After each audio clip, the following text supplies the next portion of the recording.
ये कहानी केरल से तिरुवनंतपुरम जाने वाले रास्ते के बीच में पड़ने वाली सुरंग की है, जिसे सब लोग भूतों की सुरंग के नाम। इस भी जाता है वो दोबारा लौट कर कभी वापस नहीं आता। एक दिन राकेश नाम का एक आदमी अपनी बूढ़ी माँ और पत्नी के साथ गर्मी की छुट्टियों में तिरुवनंतपुरम घूमने जा रहा होता है। जिंदगी पर है सुना, यहाँ कल क्या हो किसने जाना। हो यहाँ कल क्या हो किसने जाना।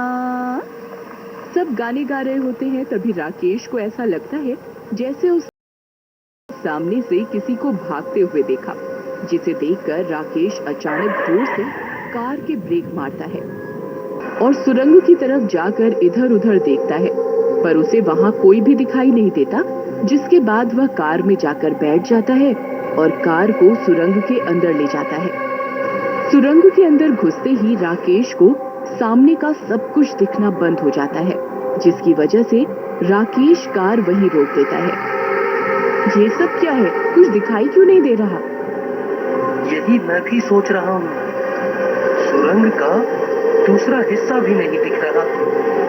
तभी उन्हें वहां किसी के हंसने की आवाज सुनाई देती है, जिसे सुनकर सब बहुत डर जाते हैं। तुम लोग आ जाते हो यहाँ मरने। भूतनी को अपने सामने देखकर राकेश का पूरा परिवार बहुत डर जाता है और इसी वजह से वे अपने आप को कार के अंदर लॉक कर लेते हैं, पर इससे कोई फर्क नहीं पड़ता। भूतनी का जोड़ा उन सबको मार देता है। इन्हें तुमने क्यों मारा? ये मेरे हिस्से के लोग थे। मेरा गुस्सा शांत नहीं हुआ। It's my choice. भूत की बात सुनकर भूतनी गुस्से में वहां है, जिसके बाद बहुत दिन बीत जाते हैं, लेकिन उनकी सुरंग में कोई भी इंसान नहीं आता, जिस वजह से उस भूतिया पति पत्नी के जोड़े की नोक-झोंक बढ़ जाती है। अगर और एक दिन यहाँ कोई इंसान नहीं आया, अपना गुस्सा शांत कर पाऊं, तो तुम्हारे लिए मुझसे बुरा कोई नहीं होगा। वैसे भी कोई नहीं है, मुझे नहीं रहना यहाँ। ये दुनिया के बिग बॉस, मुझे नहीं रहना यहाँ। मुझे तुम्हारा मेरे साथ 7 जन्म का कॉन्ट्रैक्ट है, जिसकी मंजूरी उसी बिग बॉस ने दी थी। अब इसमें वो भी तुम्हारी कोई मदद नहीं कर सकता।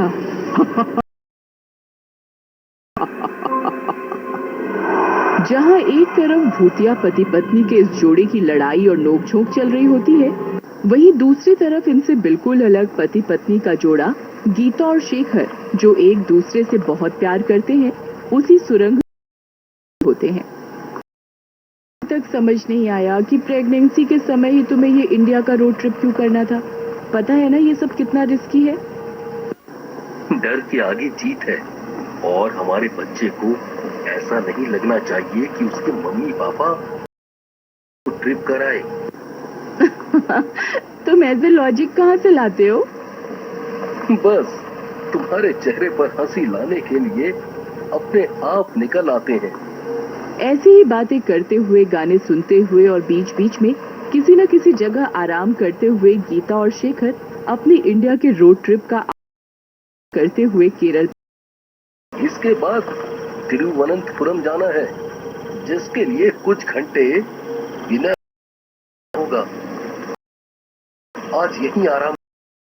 शेखर की बात मानते हुए वे दोनों एक रात केरल में ही आराम करते हैं और अगली सुबह तिरुवनंतपुरम जाने के लिए अपनी कार लेकर भूतों की सुरंग वाले रास्ते पर निकल जाते हैं। इस वक्त गीता कार ड्राइव कर रही होती है और शेखर उसके साथ बैठकर गाने बदल रहा होता है। सुरंग के पास पहुंचते ही उनकी कार अपने आप रुक जाती है। क्या हुआ? कार क्यों रोकी? मैंने नहीं रोकी, अपने आप रुक गई। रुको, मैं चेक करता हूँ।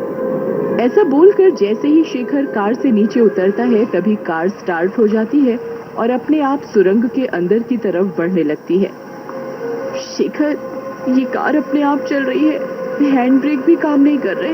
मुझे बहुत डर लग रहा है। इसे गीता की बात सुनकर शेखर भी कार के पीछे भागते हुए सुरंग के अंदर पहुंच जाता है। सुरंग के अंदर ऐसा सब कुछ होते हुए शेखर गीता को कार से नीचे उतरने के लिए मना कर देता है, जिसे देखकर भूतनी उनके सामने आती है। देखो उसे, अपनी पत्नी की कितनी फिक्र करता है। तुम गुस्सा नहीं करो तो मैं भी कर लूंगा उसकी पत्नी की फिक्र। हाँ, उसी की फिक्र तो करोगे। अपनी पत्नी की फिक्र करते हुए तो मौत आती है। बताओ, मेरी तो किस्मत ही खराब है। सोचा नहीं था कि शादी का वो 7 जन्म वाला वादा इतना सच हो जाएगा। तो मैंने भी कहाँ सोचा था कि मरने के बाद भी यही शक्ल देखनी पड़ेगी। यहाँ भी शांति से जीने नहीं देती। भूत और भूतनी को इस तरह लड़ते हुए देख कर असमंजस में पड़ धीरे धीरे एक दूसरे सब क्या हो रहा है। ओ या भूत, हर जगह यहाँ ऐसी मुसीबत में तुम्हें मजाक करना है। फिक्र मत करो, मेरे पास एक आइडिया है। ऐसा बोलकर शेखर भूत भूतनी की लड़ाई के बीच में खुद बोलना शुरू कर देता है। आप दोनों इतनी लड़ाई क्यों कर रहे हो? देखो, मैं और मेरी पत्नी अभी एक साथ मरने वाले हैं और हम खुश हैं कि कम से कम किसी एक को दूसरे के बिना अकेले नहीं रहना पड़ेगा। भाई, ऐसा कर, मरने के बाद मेरी वाली को भी साथ ले जाइयो। पर एक बार आप उनकी बात तो सुनिए, गुस्सा पूरी तरह बाहर आ जाएगा तो प्यार अपने आप बढ़ जाएगा। इसने कभी सुनी है मेरी? अगर सुनी होती। ऐसा बोलते हुए भूतनी गुस्से में कार के बोनेट से उठ खड़ी होती है और शेखर को हवा। मुझे गुस्सा आ रहा है। अपनी पत्नी को कार से बाहर निकाल, नहीं तो उसे वहीं मार दूंगी। नहीं नहीं, प्लीज उसे मत मारो, मुझे मार दो। नहीं, आप उन्हें कुछ मत करिए, मैं बाहर आती हूँ। इसके बाद गीता जैसे ही कार से बाहर निकलती है तो उसे देखते ही अचानक भूतनी का गुस्सा शांत हो जाता है और वो शेखर को छोड़ देती है। तुम प्रेग्नेंट हो? आज से कुछ 7 साल पहले हमें पता चला था कि मेरी पत्नी प्रेग्नेंट है।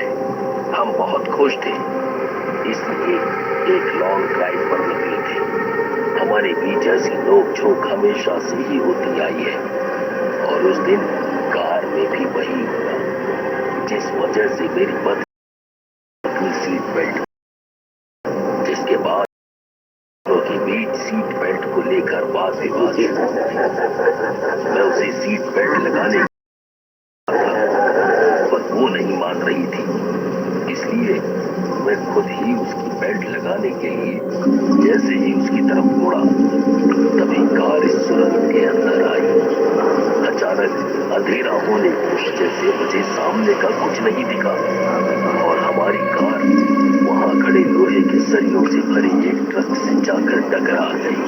बेल्ट न लगी होने की वजह से मैं सामने वाले शीशे से बाहर सरियों के ऊपर जाकर गिरी, जिससे वो मेरे अंदर घुस गए और वहीं कार के अंदर बैठे हुए एक सरिया इनके गले के भी पार हो गया और इस तरह हम दोनों के साथ हमारी वजह से हमारे बच्चे की भी मृत्यु हो गई। बस तभी इस सुरंग में फंस हमारी लड़ाई और नोक-झोंक नहीं हुई। हम आज भी हर रोज लड़ाई करते और फिर जब कोई इंसान यहाँ आता तो हम दोनों ही अपने गुस्से को शांत करने के लिए उसे मार देते हैं। पर हम तुम्हें नहीं मारेंगे, हमारा नहीं तो तुम्हारा बच्चा ही सही दुनिया में जरूर आना चाहिए। इसके बाद वो भूतिया जोड़ा शेखर और गीता को उस सुरंग से बाहर जाने देते हैं, जिसके 1 साल बाद शेखर और सुमन अपने बच्चे के साथ एक बार फिर उस सुरंग पर वापस आते हैं और उस भूतिया पति पत्नी के जोड़े को अपने बच्चे से मिलाते हुए बहुत बातें करते हैं, जिसके बाद उन्हें मुक्ति मिल जाती है और वो सुरंग भूतिया गतिविधि से मुक्त हो जाती है।